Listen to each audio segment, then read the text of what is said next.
ছোলার ডাল দিয়ে এরকম বড়া তৈরি করে নিলাম।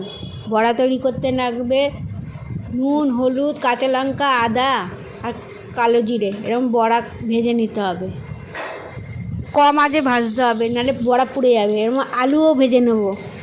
আর ওই তেলের মধ্যে সাদা জিরা, শুকনো লঙ্কা, এলাচ আর দারচিনি দেবো। আর টমেটো দিলাম কুচি।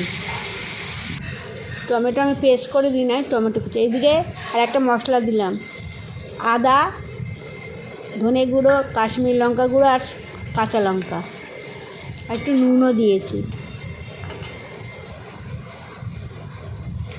বাড়িতে এরকম বানিয়ে নিলে, নিরামিষ দিনে তো অনেক পনির খাই, পটলের রেসিপি করি, কিন্তু সবসময় ভালো লাগে না। এরকম একদিন বানিয়ে নেবেন, নিরামিষ দিনে ভালো লাগবে। আজকে তো মঙ্গলবার, অনেকেই নিরামিষ খায়। একটু ঘি আর চিনি দিলাম, তাহলে কষানোর মধ্যে দিলে স্বাদটা আরও বাড়ে।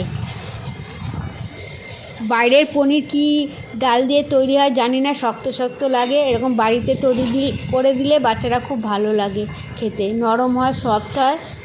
আলু আর বড়াগুলো দিয়ে দিলাম, এরকম মাখা মাখা হবে। এরপরে গরম জল দিলাম।